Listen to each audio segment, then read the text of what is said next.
Remember this sweet nutty snack from the market? It's called Donkwa. Today on Essay Can Cook, I will show you how to make this irresistible Northern Nigerian treat at home in just a few steps. Let's get started. So for delicious Donkwa, our major ingredients are corn and also groundnut. But before we continue, let me quickly clarify the quantity of ingredients I use for this Donkwa. You might notice that the batch I'm making is quite large, and that's because it was prepared for someone who sells Donkwa. Start by pouring your maize into a clean, dry white pan. We are going to roast or lightly fry it.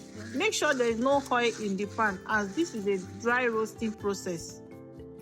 Place the pan over medium heat and stir the maize continuously. Stirring is very important so that the grains roast evenly and do not burn. After roasting, transfer the maize to a tray or wide bowl and allow it to cook completely.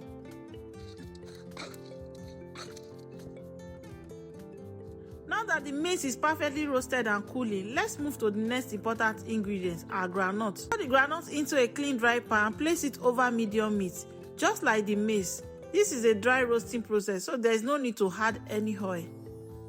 Stir the groundnut continuously to ensure they roast evenly. However, unlike the maize, we are not looking for a deep brown color. The goal is to roast them until they are lightly toasted and aromatic. After the groundnuts have cooled, it's time to remove the skins, okay? Simply rub them gently between your palms. You will notice that the skins begin to loosen and fall off easily.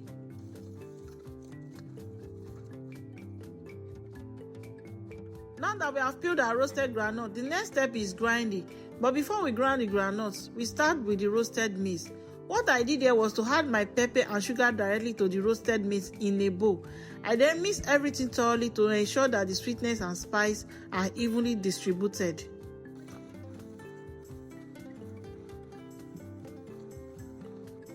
After mixing, I transfer the maize mixture into a grinding machine and grind it into a fine smooth flour. This method helps the flavors blend perfectly and ensures that every bite of the Donkwa is well balanced. Now take a look closely. You will notice that the groundnuts are not added to the maize at this stage. They are set aside for now, and there is a very good reason for it. If we added the groundnuts too early while the maize is still being ground, it could make the grinding very difficult. The mixture could become sticky and oily, and it might even clog the grinder or make it hard for the maize to come out of the machine properly. Now that our maize mixture is super fine, having been ground about 5 times, it's time to bring the star of the show, the peeled roasted groundnuts. So pour the groundnuts slowly into the fine maize flour in a bowl. Then mix everything thoroughly with a spoon or your hands to ensure an even distribution. At this stage, the mixture is ready for the final grinding. Transfer the combined maize and groundnut mixture back into the grinding machine and grind it one last time until fully smooth. You will notice the mixture becomes slightly oily.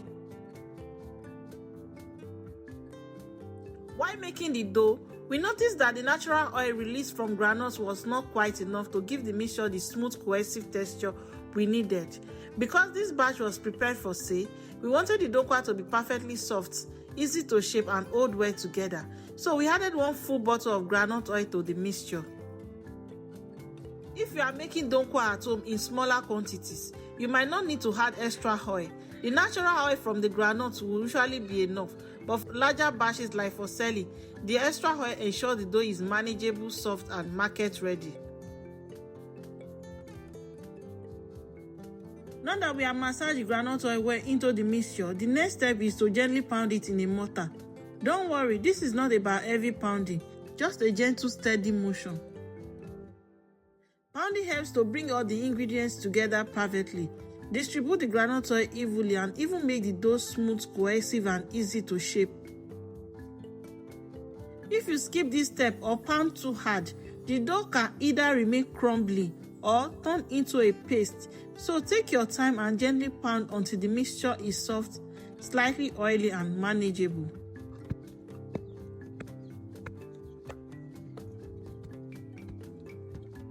Now that our dough is perfectly pounded and smooth, it's time for the fun part, shaping our Donkwa.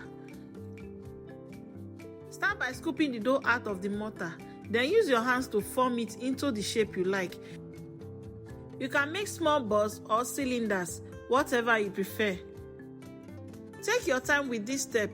The smoother and more uniform the shapes, the more professional your Donkwa will look. Look at how easy it is once the dough is properly pounded and massaged. It is soft, slightly oily, and holds its shapes perfectly. After shaping the Donkwa by hand, place each piece into a flat tray. Then gently shake the tray in small circles. This helps the shapes become nicely rounded and even. It's a small trick that gives your Donkwa a professional, neat appearance. Don't worry, it's quick and it works every time.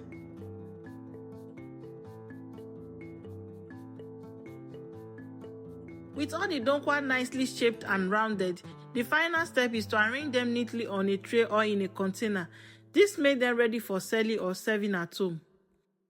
If you are making Donkwa for home use, you can serve them immediately with drinks, snacks, or even pack them in small containers for later.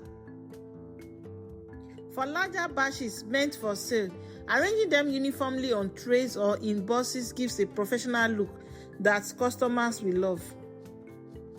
And there you have it, a perfect homemade Donkwa. From roasting the maize and groundnut to grinding, adding sugar and pepper, massaging in the groundnut oil, pounding, shaping and rounding, it all comes together to create a soft, slightly oily, perfectly shaped Donkwa. So if you have watched till this time, thank you so much for watching.